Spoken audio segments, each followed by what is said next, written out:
जोहार झारखंड, जोहार हजारीबाग। स्वागत करता हूं आपका हमारे अपने यूट्यूब चैनल हजारीबाग ब्रॉडकास्ट पे। आज हमारे साथ एक ऐसे शख्स जुड़े हैं जिनकी पहचान उनके मेडल्स और उनके रिकॉर्ड से होती है। साथ ही वो एक Asian champion plus national record holder रह चुके हैं। लेकिन इसके पीछे की स्ट्रगल और इसके पीछे की कहानी, आइए आज हम उनसे जानते हैं। तो स्वागत करते हैं पावरफुल लिफ्टिंग की दुनिया के पावरफुल क्रिएटर शोभित यादव जी का।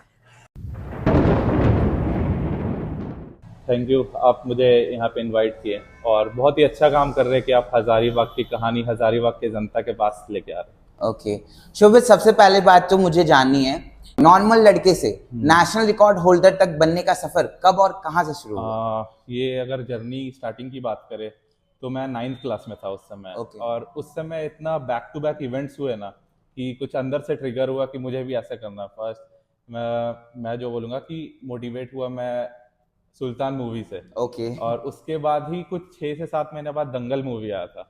और ओके। उसी से मैं रियो का ओलंपिक्स हो रहा था 2016 में, तो इतने सारे इवेंट्स हुए कि मैं मोटिवेट हो गया कि ऐसा कुछ या तो रेसलिंग लिफ्टिंग कुछ करना है। उस ओके। समय डिसाइड तो नहीं किया था लेकिन स्ट्रेंथ से रिलेटेड करना है। ओके। हाँ। तो जब आप जिम में पहली बार वेट उठा रहे थे या फिर वेट लिफ्टिंग कर रहे थे, तो आपने कभी सोचा था कि आप नेशनली या इंटरनेशनली हजारीबाग को रिप्रेजेंट करोगे? जैसे ये एक जनरल आदमी का होता है कि आप कुछ शुरू कर रहे हो ना, तो शुरुआत के स्टार्टिंग में आप थोड़ा डिल्यूजनल रहोगे कि मैं एक टॉप पे जाऊंगा। ओके। तो वैसा सबके साथ होता है लेकिन मैं शुरू से वैसा नहीं था। मैं था कि बहुत काफ़ी यंग एज से शुरू कर रहा हूँ, तो आज अगर कंसिस्टेंट रहूंगा तो अच्छा करूंगा फ्यूचर में जाके। तो इससे आपका पढ़ाई डिस्टर्ब नहीं हुआ? आ, थोड़ा तो डिस्टर्ब हुआ क्योंकि मैं शुरू से स्पोर्ट्स में था, तो एक ओके। तरह से था कि स्पोर्ट्स से भी खराब हो ही रहा था, पढ़ाई इससे भी हो रहा है तो कोई दिक्कत नहीं था। लेकिन दोनों को बैलेंस करके चला था। ओके। जब तक मेरा स्कूलिंग था 12th तक, पढ़ाई वैसा डिस्टर्ब नहीं हुआ। ओके। पावर लिफ्टिंग ही क्यों चुना आपने, कुछ और क्यों नहीं, जैसे बॉडी बिल्डिंग या हाँ, फिर कोई और स्पोर्ट्स क्यों नहीं चुना आपने? जैसे कि आपको बताया मेरा जर्नी कैसे स्टार्ट हुआ, तो जी। शुरू में मेरे पास फैसिलिटीज़ नहीं थी। ओके। 9th क्लास में घर वाले जिम के लिए भी अलाउ नहीं किए थे। और मेरे पास मतलब कर एक होता है ना लोकल जिम, हमारे जो एरिया होता है वहाँ पे सिर्फ बारबल था, प्लेट्स था। ओके। तो मैं शुरू किया था कि इससे क्या कर सकते हैं, तो ओलंपिक लिफ्टिंग होता है, वेट लिफ्टिंग अगर आप जानते हो, जिसमें जी जी क्लीन एंड जी। जर्क होता है, स्नैच होता है। जी। तो मैं सोचा था कि इससे तो वही कर सकते हैं, तो इससे शुरू करते हैं क्योंकि ओके। छोटे प्लेट्स भी नहीं थे कि आप बॉडी बिल्डिंग करोगे, छोटे मसल को ट्रेन करोगे। तो मैं वैसे शुरू किया। उसके बाद फिर जैसे 10th में गया तो जिम ज्वाइन किया, तो फिर देखा कि हाँ हाँ भाई, स्क्वाट रैक है, बेंच प्रेस है, ओके। यहाँ प्रॉपर पावर लिफ्टिंग कर सकते हैं। और जी। बॉडी बिल्डिंग इसलिए नहीं किया क्योंकि मुझे आदत था, कोई शुरू में उतना गाइड करने के लिए नहीं था ओके। अपने पास। तो था कि जितना इंटरव्यू देखता था, एक बहुत ही फेमस बॉडी बिल्डर है, एक्टर भी है, साहिल खान को आप जान रहे होंगे। ओके। हाँ। तो उनका देखा था पॉडकास्ट कि इंडिया उतना डेवलप नहीं है बॉडी नहीं है, बिल्डिंग में, हाँ। प्रॉपर मशीन्स यहाँ पे नहीं है। और प्रॉपर मतलब बॉडी बिल्डिंग थोड़ा मेडिसिन का भी गेम हो जाता है, तो जी वो थोड़ा बिल्कुल। कम एज में आप सेटल नहीं हो, आपके पास इनकम नहीं है, तो ये सब जाना थोड़ा मुश्किल है। जी। और यहाँ तक कि बॉडी बिल्डिंग में किसी ने किया भी नहीं था अच्छा इंटरनेशनल स्टेज पे, जैसे मिस्टर ओके। ओलंपिया सबसे बिगेस्ट स्टेज है। जी। तो इंडिया से कोई गया नहीं था, तो उधर थोड़ा सा डीमोटिवेटिंग फैक्टर लगा मुझे कि इसमें नहीं कर सकते। तो लेकिन हाँ, पावर लिफ्टिंग को इसलिए चुना कि स्ट्रेंथ का कुछ किया जा सकता है। आज जो हूँ मैं, जी ठीक ना, तो इससे तो बेटर बन सकते हैं ना। मान बिल्कुल। लीजिए अगर आप 100 kg बेंच प्रेस कर रहे हो, जी। तो आप कल जाके 110 kg या 120 kg बेंच प्रेस, तो आप बेटर तो हो रहे हो ना। हाँ बिल्कुल। हाँ, लेकिन बॉडी बिल्डिंग थोड़ा डिफिकल्ट हो जाता है बिना कोच का। अच्छा, जैसा कि आपने बोला स्टार्टिंग में आपके पेरेंट्स का मतलब थोड़ा होता है जिम वगैरह में, तो जब उनको ये पता चला कि आप पावर लिफ्टिंग या फिर डेड लिफ्टिंग करना चाहते हो, तो उनका रिएक्शन क्या था? क्योंकि इसमें ज्यादातर इंजरीज के चांसेस बहुत ज्यादा होते हैं, राइट? तो उस वक्त पेरेंट्स का रिएक्शन क्या था और उन्होंने मना नहीं किया आपको? हाँ, जैसा कि एक मिनट, आपने बोला कि इंजरी से खतरा रहता है हाँ पावर जी। लिफ्टिंग में। हाँ, तो इससे इससे मैं भी थोड़ा डरा हुआ था कि भाई थोड़ा ओके। रिस्की स्पोर्ट तो है, वेट्स के अंदर मतलब बॉडी का लाना है तो थोड़ा डिफिकल्ट होगा। और जी। इसमें मुझे भी था डर कि भाई बच के चलना है, उतना कोई गाइड गाइड करने वाला भी नहीं है। तो ओके। वहाँ से शुरू की, स्लो स्टार्ट किया। और ओके। ये अपने आप को समझा कि मेरे पास टाइम है, ओके। हम यहाँ से टाइम ले सकते हैं, धीरे धीरे बिल्ड करते। तो और जितना ज़्यादा इंफॉर्मेशन गैदर किया ओके। उससे आगे बढ़ा। और घर में था कि शुरू में थोड़ा सा छुप के करना है ओ। ट्रेनिंग वगैरह। ओके, मतलब और सबसे छिपा के हाँ कर रहे हाँ, थे सब। और जर्नी भी स्टार्टिंग किया था तो मुझे अलाउ नहीं करते थे। मैं सुबह 3:30 बजे उठता था। ओके। और उस समय लिफ्टिंग करके 5 बजे घर वाले उठते थे, उससे पहले ट्रेनिंग करके सो जाता था वापस। मतलब किसी को पता नहीं चलना पता नहीं चाहिए। चले। ओके। और तो मतलब एरिया में ही जिम था तो उधर जाके अपना ट्रेनिंग फिनिश किया और आके 5 बजे सो गया। ओके, हाँ। तो आप तो क्रिकेट भी खेलते हो राइट? तो आप क्रिकेट और पावर लिफ्टिंग को मैनेज कैसे करते हो दोनों क्रिकेट को? अभी नहीं खेलता हूँ। ओके, अभी नहीं खेल रहे हो। हाँ, अभी बस एक टूर्नामेंट हुआ था ना, बस उसमें compete किया था। ऐसा अभी प्रोफेशनली क्रिकेट नहीं खेलता हूँ। क्रिकेट ऐसे पार्ट टाइम भी नहीं खेलता हूँ। ओके, जब एशियन चैंपियन बन के या फिर नेशनल रिकॉर्ड लेके आप वापस आए थे हजारीबाग, तो ऑडियंस कैसे आपको रिएक्शन था और बाकी लोगों का कैसा रिएक्शन था, जितने भी आपके फील्ड में जितने भी लोग हैं उन लोगों का? देखिए 2024 में मैं नेशनल रिकॉर्ड होल्डर बना और 2025 एशियन चैंपियन, ये दोनों अलग ईयर्स हैं। ओके। पहले आप मतलब 2024 में जब बने थे तो उस समय उतना मेरा खुद का सोशल मीडिया भी नहीं था ओके। उतना जितना अभी है। हाँ हाँ। मतलब कि उस समय से कंपैरेटिवली कम था, तो मतलब उतना उधर लोग, से आने के बाद आपका सोशल मीडिया ग्रो हुआ हाँ, है? उतना लोग जानते भी नहीं थे कि जब मैंने नेशनल जीता, नेशनल रिकॉर्ड बना।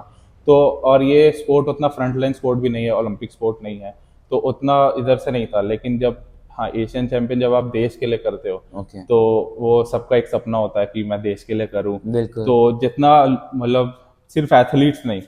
बाकी भी लोग जो है, फैमिली, फ्रेंड्स, सोसाइटी के, उन्होंने काफ़ी अच्छा सपोर्ट दिखाया और प्राउड फील किया, तो वो बहुत ही अलग लगा। ओके, जब आप स्टैंडर्ड 11th स्टैंडर्ड में थे, 2018 का बात राइट? तो आप नेशनल डेडलिफ्टिंग में सेकंड पोजीशन पे आए थे। तो उस वक्त 11th क्लास के बॉय के लिए वो फीलिंग कैसा था?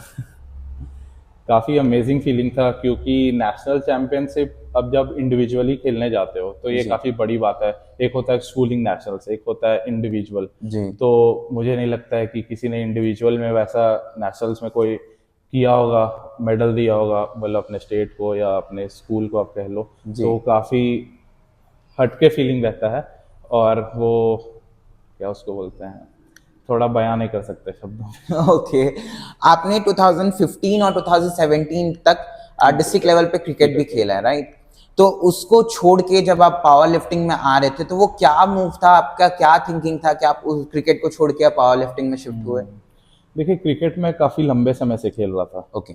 और वो चीज़ होता है ना कि मैं इतना टाइम दे रहा हूँ, इतना इन्वेस्ट मेहनत कर रहा हूँ, वो चीज़ नहीं मिल पा रहा था मुझे। ओके। और काफ़ी मेहनत दे रहा था, टाइम भी लग रहा था उसमें, क्योंकि क्रिकेट एक टाइम टेकिंग स्पोर्ट है। बिल्कुल। अब जैसे मतलब पूरा दिन लगता है एक मैच होने में। और फिर उसके बाद ऐसा भी मैंने लिखा है कि मैंने 9th क्लास में शुरू कर दिया था लिफ्टिंग, तो ऐसा भी फेज आ रहा है कि जहाँ मैं लिफ्टिंग भी कर रहा था और क्रिकेट भी खेल रहा था। जी। तो मैंने देखा कि लिफ्टिंग कर रहा हूँ, काफ़ी कम समय हुआ है, 6 महीना हुआ है, तो अच्छा प्रोग्रेस दिख रहा है। तो एक सवाल मैं इस पे भी हाँ, करना चाहूंगा कि जैसे आप बोल रहे हो ना कि क्रिकेट भी खेल रहे थे, साथ में पावर लिफ्टिंग भी हाँ, कर रहे थे, तो एक क्रिकेटर का बॉडी जो भी स्ट्रक्चर होता है वो बहुत अलग होता है और एक पावर लिफ्टिंग का बहुत अलग होता है। तो आप इन दोनों को कैसे मेंटेन कर रहे थे फिर एक साथ दोनों को? पहले वो क्वेश्चन को कंप्लीट कर लेते हैं। ओके। हाँ, तो उधर मुझे दिखा कि प्रोग्रेशन ज़्यादा अच्छा हो रहा है, और मुझे, आप दिन भर में जो बाकी का काम करते हो उसमें देखो कि इंटरेस्ट आपका किधर जा रहा है। तो ओके। मैं यूट्यूब पे देखता था, मतलब लिफ्टिंग, बॉडी बिल्डिंग, जी। पावर लिफ्टिंग, तो उधर थोड़ा इंटरेस्ट बढ़ने लगा, और प्रोग्रेशन जितना स्पीड हुआ उसके बाद फिर मुझे लगता है कि इस कारण से मेरा क्रिकेट थोड़ा पीछे छूट गया। ओके, हाँ। मतलब क्रिकेट का पीछे छूटने का रीजन एक ये भी है? हाँ, और जैसा कि आप, दूसरा क्वेश्चन था कि चेंज क्या हुआ, तो चेंज जैसे शुरू में एथलीट था, जी। और एथलीट अगर आप रहते हो तो बाकी सारी चीज़ें आप जल्दी सीखते हो, जो कि एक नॉन एथलीट रहेगा उसके कंपैरेटिव में। बिल्कुल। आपकी मोटर पैटर्न्स डेवलप रहते हैं, मोटर पैटर्न्स जो होते हैं डेवलप होते हैं, और जो आपकी सीखने की कैपेसिटी होती है वो जल्दी होती है, प्लस आपका मेटाबॉलिज्म हाई होता है, ओके। आप ज़्यादा एक्टिव रहते हो, ज़्यादा चीज़ें सीखोगे तो जल्दी प्रोग्रेस करोगे। तो वो ऐसा चेंज नहीं बोलेंगे, लेकिन वो हेल्प किया है क्रिकेट से पावर लिफ्टिंग का ट्रांजिशन में। ओके, वो हेल्पफुल था आपके लिए। ओके, जब आप पावर लिफ्टिंग करते हो तो आप किन किन बातों का ध्यान रखते हो ताकि इंजरीज ना हो? बहुत ही, ये हम बोलेंगे कि मिथ है लोगों के बीच में कि वेट उठाना रिस्की है। जी। मुझे लगता है कि पावर लिफ्टिंग बहुत ही, मुझे लगता नहीं है, एक्चुअली में है कि पावर लिफ्टिंग बहुत सेफ स्पोर्ट है। ओके। क्योंकि इसमें प्रॉपर आप डिज़ाइन करते हो प्रोग्राम को, एक प्रॉपर कोच के अंदर कर रहे हो। ओके। और प्लस मैं तो बोलूँगा कि जो थोड़ा मूवमेंट स्पोर्ट हो गया, जैसे क्रिकेट हो गया, फुटबॉल हो गया, ये सब ज़्यादा रिस्की है, क्योंकि क्विक डायरेक्शन चेंज है। जी। इसमें आपके जो भी जॉइंट्स हो गए, मसल हो गए, थोड़ा टेंशन चेंज होता है। लेकिन पावर लिफ्टिंग बहुत स्टैटिक मूवमेंट है, इसमें आपको पता है आपका लोड एकदम फिक्स्ड है कि इतना ओके। करना है, या कैपेसिटी के अंदर है, तो ये सेफ है मेरे हिसाब मतलब आपके अकॉर्डिंग ये बहुत सेफ से। भी सेफ है? स्पोर्ट है, हाँ। ओके। तो आपको क्या लगता है कि आपके लिए या फिर बाकी लोगों के लिए एज कम्पेयर टू जो लोग क्रिकेट भी खेल रहे हैं, पावर लिफ्टिंग भी कर रहे हैं, आपके अकॉर्डिंग आप बताइए कि दोनों में से ज्यादा अच्छा स्पोर्ट्स कौन सा है और सेफ? ऐसा देखिए, आपके गोल पे डिपेंड करता है ओके। कि सबसे पहले अगर आप बोलेंगे कि आप जैसे बोले ना किसी को चूज करना कोई स्पोर्ट, हाँ। तो आप कौन सा ज्यादा इंजॉय कर रहे हो, सबसे बड़ा चीज वो है कि आप इंजॉय किस चीज को कर रहे हो। बिल्कुल। अगर आप फायदा देख के आ रहे हो तो फिर कोई मतलब नहीं हो स्पोर्ट का। स्पोर्ट एज अ हॉबी करना चाहिए, इंजॉयमेंट होना चाहिए, तो वो काफी जरूरी है। ओके। 2019 में आपने स्ट्रॉन्गेस्ट मैन ऑफ झारखंड का रिकॉर्ड लिया था, राइट? तो अपने ही स्टेट में सबसे ताकतवर इंसान का टाइटल लेना, वो कैसा फीलिंग होता है? वो जो आपने 2019 का बात किया, वो एक सब जूनियर कैटेगरी में था, Okay. अंडर 19। ओके। तो जो आप कह लो कि बॉयज में सबसे स्ट्रॉन्गेस्ट होगा। हाँ। हाँ, तो वो मेरे लिए उस समय का सबसे बिगेस्ट विन होगा, क्योंकि उसके पहले मैंने स्टेट का मेडल जीता था, नेशनल्स का मेडल जीता था, लेकिन अब आपके पास एक टाइटल है जी। स्ट्रॉन्गेस्ट मैन का, तो बिल्कुल। वो काफी हेल्प किया है मुझे कि हाँ भाई ये कुछ अच्छा अचीव किया है, तो उससे एक अलग पर्सनैलिटी बनती है आपकी। 2020 में आपने heavy lifting of the meet का रिकॉर्ड बनाया था, राइट? तो उस टाइम पे वो जब आपको वो रिकॉर्ड मिला, तो उसका स्ट्रैटेजी क्या था, उसका प्लानिंग कितने दिन का था और क्या क्या चीजों पे आपने काम किया था तब वो मिला आपको? हाँ, पहले ही आपको बता दूं कि ये एक स्टेट मीट था Okay. जिसमें मैंने 245 केजी डेडलिफ्ट किया था। उससे Okay. मैं 12th क्लास में मैं था। ओके। तो आप बाकी लोगों से के साथ compete कर रहे हो, जिसमें सीनियर 40-40 साल के लोग आपके साथ compete करोगे। बहुत बड़ी बात है ये तो। उसमें आप उस समय मेरा एज 17-18 होगा, मुझे याद है 17-17 साल का ही होगा। ओके। और 245 केजी का डेडलिफ्ट किया था। उस समय मैं लगा था कि हाँ भाई ये स्पोर्ट में मैं कुछ कर सकता हूँ, और मैं लिफ्ट करने के पहले अपने आप को बोल रहा हूँ वेलकम टू पावर लिफ्टिंग। वाह, इसी के लिए वो कर रहा बहुत हूँ। मतलब हाँ, अमेजिंग वाला बहुत फीलिंग्स होगा। मतलब उस समय एकदम आप कहोगे कि एंट्री एकदम हो गया था मेरा वहीं पावर से लिफ्टिंग। एंटर हुए हो हाँ, आप? ओके। आपने 2020 में एक साथ 5 गोल्ड मेडल्स लिए थे और 4 स्ट्रॉन्गेस्ट टाइटल्स जीता था, राइट? हाँ। तो इतना ज्यादा सक्सेस के पीछे का अचानक से राज क्या है वो? ये बात है 2022 की। ओके। उसके पहले आपको पता होगा कि लॉकडाउन था, कोरोना का समय था, तो बिल्कुल। उस समय सब चीज़ बंद था।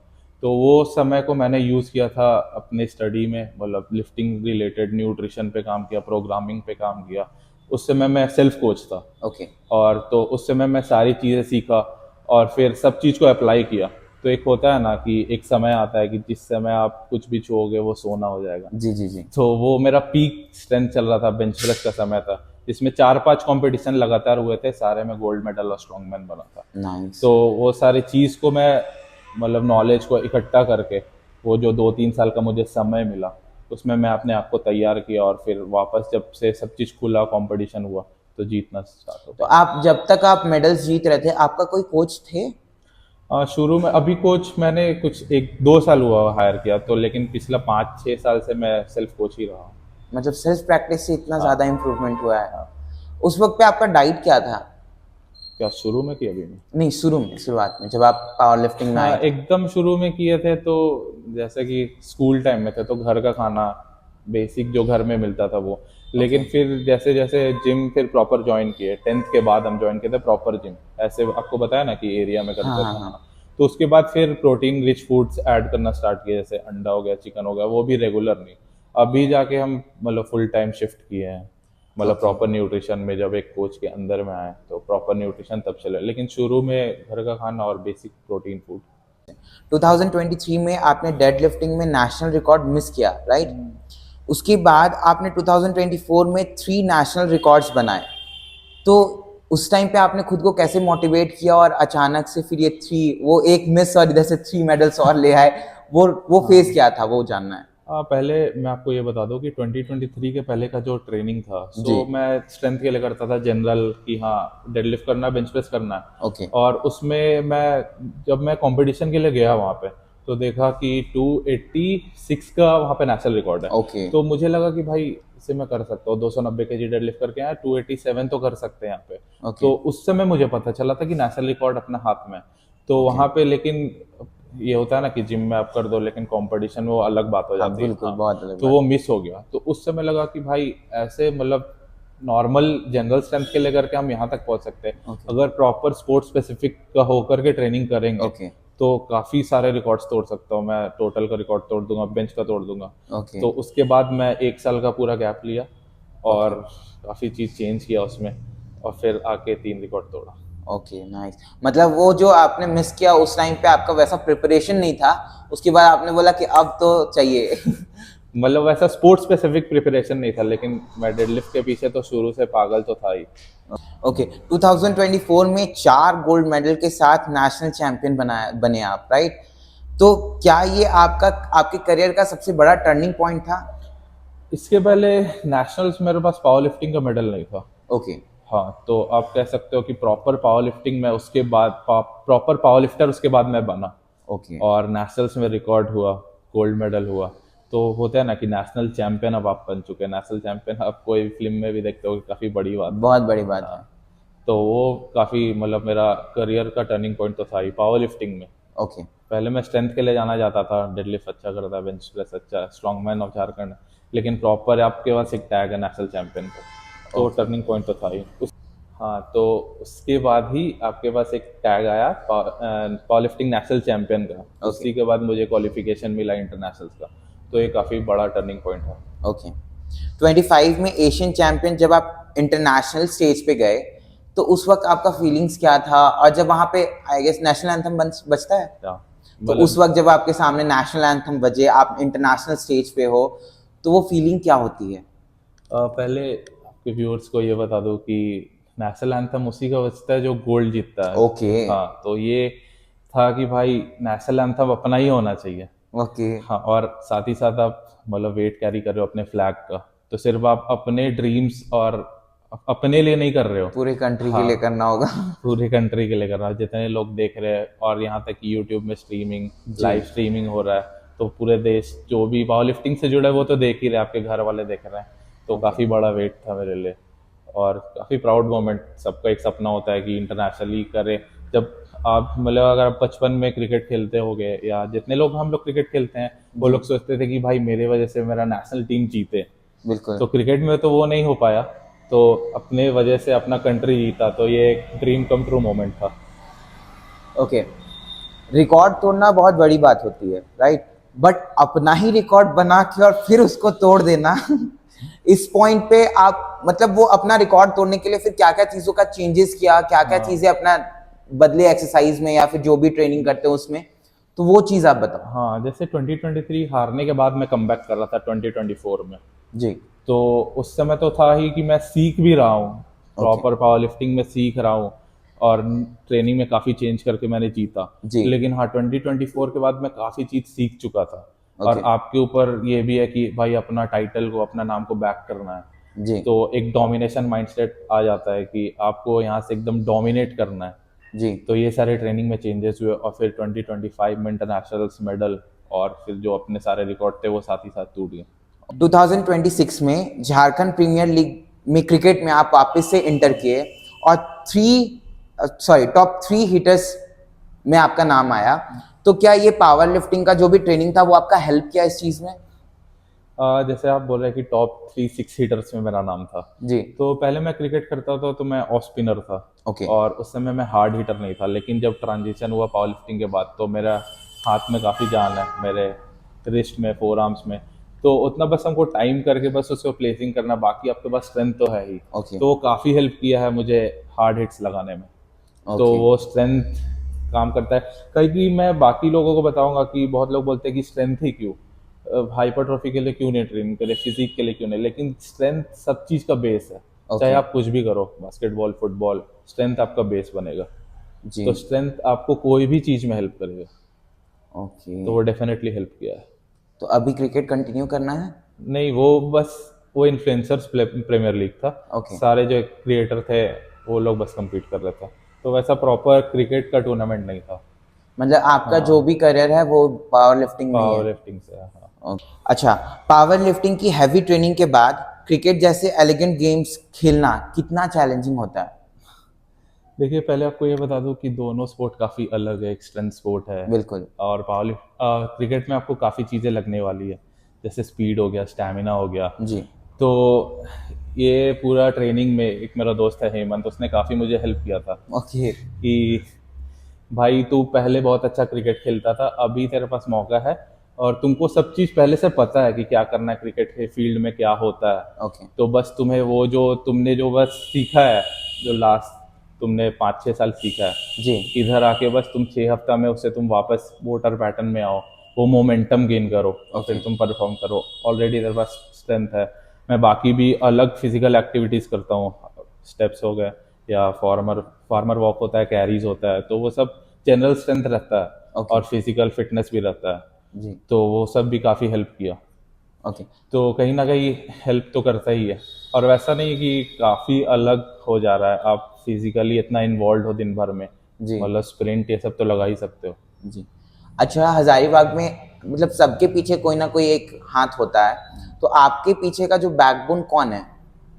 हाँ, वैसा किसी एक का नाम लेना तो गलत हो जाएगा, क्योंकि ओके। हर कोई फेज में किसी ना किसी ने आपको ज़्यादा हेल्प हेल्प किया किया। होगा। हाँ, ओके। लेकिन हाँ, ऐसा होता है कि आप टूट जाते हो कि अब आप कंटिन्यू नहीं करोगे। तो मेरा बड़ा भाई था, जैसे 2023 के आप बात बोले कि वहाँ से आपने मिस करके, हाँ, तो उस समय था कि भाई मैं अब छोड़ देता हूँ, लिफ्टिंग मेरे बस की बात नहीं है, मेरे से जी। नहीं हो पाएगा।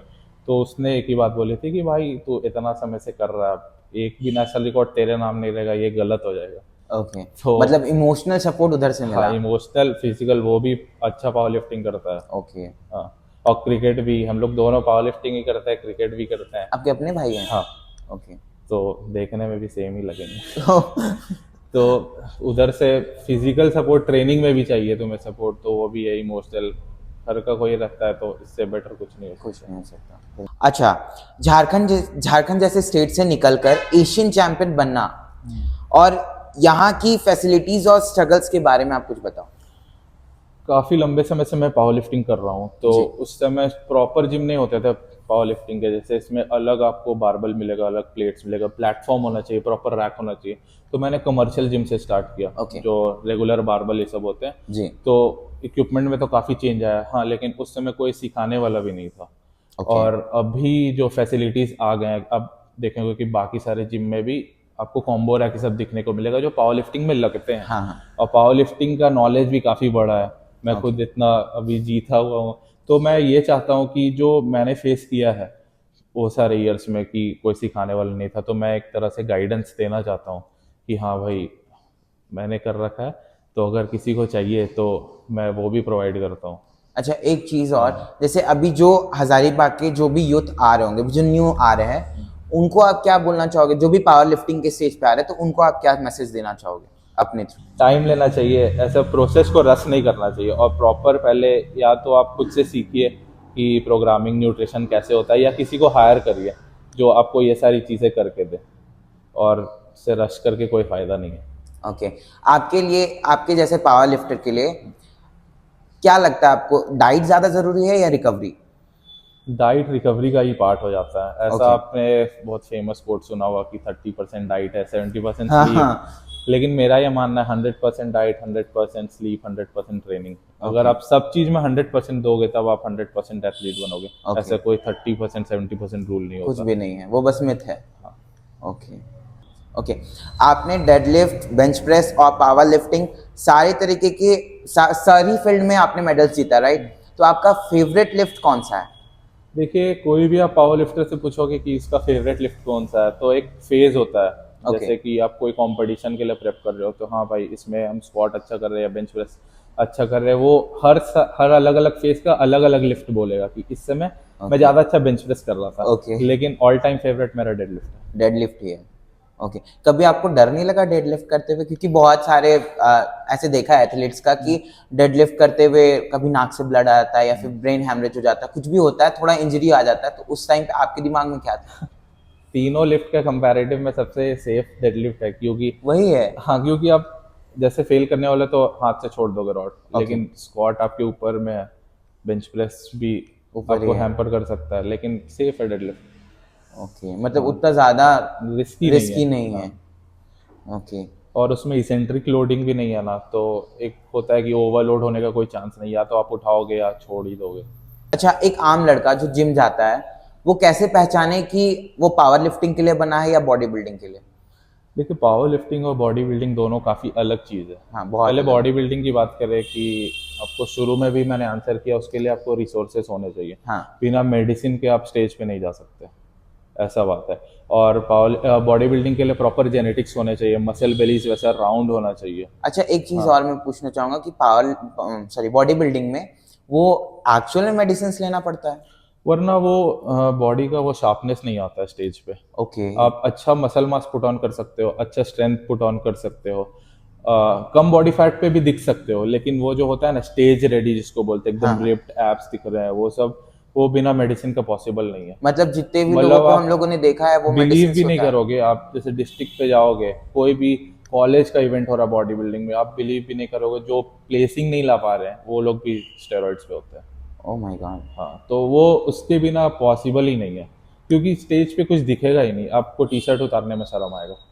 ओके, हाँ। मतलब जिसका भी बॉडी दिखता है इसका मतलब वो एस्टेरॉइड लिया हुआ है। हाँ, वैसा मतलब रिप्ड होना चाहिए, वैसा कंडीशन एक होता है। अच्छा। हाँ, नॉर्मल आदमी उसको नहीं पकड़ पाएगा, लेकिन हम लोग इतना समय से वो पता है हम लोग को। हाँ। ओके। और पावर लिफ्टिंग का ये है कि अगर आप कोई स्पोर्ट्स से आ रहे हो तो जी। मोटन पैटर्न आपका डेवलप होता है, जी। आप बाकी चीज़ें जल्दी सीखते हो, और ये सब चीज़ आपको हेल्प करेगा पावर लिफ्टिंग में। सबसे ज्यादा दुख किस में, नेशनल रिकॉर्ड मिस होना या क्रिकेट मैच हारना? नेशनल रिकॉर्ड मिस होना। नेशनल रिकॉर्ड मिस होना। ओके। सबसे टफ ट्रेनिंग सेशन कौन सा है, लेग डेज या हैवी डेडलिफ्ट? जैसे मैं इंजॉय करता हूँ, मतलब स्क्वाट हो गया, डेडलिफ्ट हो गया, लेकिन जो नॉर्मल एसेसरीज होते हैं ना बॉडी बिल्डिंग टाइप में, जी। तो उसको मैं थोड़ा हेट करता हूँ, क्योंकि ओके। कंपाउंड मूवमेंट इंजॉय करता हूँ। ओके। झारखंड का वो फेवरेट फूड जो आप चीट मील में खाते हो? ऐसे तो मैं ज़्यादा स्ट्रीट फूड इंजॉय करता हूँ, जैसे चाट हो गया या गुपचुप हो गया, लेकिन अगर आप झारखंड के पूछोगे तो वही लिट्टी चोखा मटन अच्छा लगता है। अच्छा, एक वर्ड जो शोभित यादव की पर्सनालिटी को डिफाइन करे? काम एंड एग्रेसिव। वाह, काम एंड एग्रेसिव। ओके, लास्ट कोई एक मैसेज जो आप ऑडियंस को देना चाहो? तो मैं आपको ये बताना चाहूँगा कि आप कुछ भी कर रहे हो, ज़रूरी नहीं कि लिफ्टिंग कर रहे हो, क्रिकेट खेल रहे हो, इसमें किसी भी तरह का शॉर्टकट के पीछे आप मत भागो। आप हार्डवर्क को चुनो, अपने आप से ट्रू रहो, ट्रू टू योरसेल्फ, यही आपको लॉन्ग टर्म में हेल्प करने वाला है। और एक मेरे स्कूल के टीचर ने एक कोट कहा था, वो काफ़ी हेल्प किया था मुझे, कि मैं उस समय कंफ्यूज था कि भाई मैं लिफ्टिंग कंटिन्यू करूँ या नहीं करूँ, लेकिन उस समय उन्होंने बोला था कि ये चीज़ को तुम पता करो कि अगर ये सही है 100%, तो भाई कोई भी कुछ भी बोले उस चीज़ को छोड़ना मत, वही चीज़ आपको सक्सेसफुल बनाएगा। शोभित, आपकी जर्नी देखकर तो एक बात साफ है कि 2023 में नेशनल रिकॉर्ड मिस करना हो और 2025 में एशियन चैंपियन बनकर वापस आना हो, इन दोनों में मसल में जितना स्ट्रेंथ होता है उससे ज्यादा स्ट्रेंथ वो जिद है जो आपको गिरकर वापस से उठना सिखाता है। तो दोस्तों, ये था हमारा एपिसोड 5। आपका फेवरेट स्पोर्ट्स कौन सा है, कमेंट करो। और शोभित की जर्नी से आपको अगर थोड़ी सी भी मोटिवेशन मिली है तो इस वीडियो को लाइक करो। एंड मिलते हैं नेक्स्ट वीडियो के साथ, तब तक के लिए स्टे ट्यून्ड, स्टे सेफ।